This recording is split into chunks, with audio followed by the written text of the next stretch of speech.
Për urimin për fillimin e punimeve në sheshin Gjergj Bush, kryetari i Prishtinës Përparim Rama e bëri të hënën me gjithë moszgjedhjen e konteksteve pronësore që prekin këtë projekt.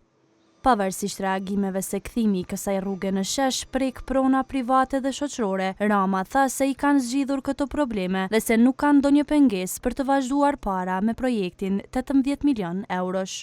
Projekti është i mrekullueshëm edhe nuk ka asnjë problem për me shty përpara. Normal që kemi zëra të ndryshëm, mendoj pa asnjë arsye, mirë po ne po vazhdojmë me punimet për të mirën e gjithë qytetarëve tonë. Projekti ku parashihet të punohet prek disa prona private, atë të kishës në kampusin universitar dhe një varg të tjerash shoqërore. Rama fillimisht planin për kthimin e rrugës Gjergj Bush në shesh e prezantoi në janar të 2024-s, e maketet e asaj kohe me ato që janë prezantuar tash ndryshojnë. Po ashtu për projektin nuk është mbajtur dëgjim publik me qytetarët. Në fakt, vetë mbyllja e rrugës Gjergj Bush për qarkullim të automjeteve ishte përcjell me pak naci edhe me protesta.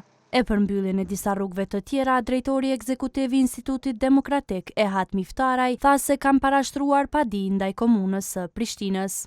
Instituti Kosovës për drejtësi kishte parashtruar edhe padi, po edhe kishte kërkuar masë të sigurisë ndaj komunës së Prishtinës, në rastet të thotë ku komuna kishte marrë vendime të njëjta, të cilat do të thotë një mënyrë pa konsultime publike të duhura, po edhe në kundërshtim me ligjin, duke u kufizuar të drejtën e qarkullimit të thotë banorëve, qytetarëve në rrugët e caktuara të Prishtinës.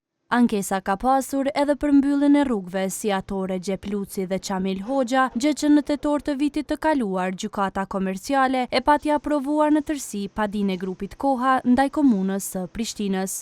Me gjithë vendimin e gjykatës, në rrugën Recep Luci edhe po punohet.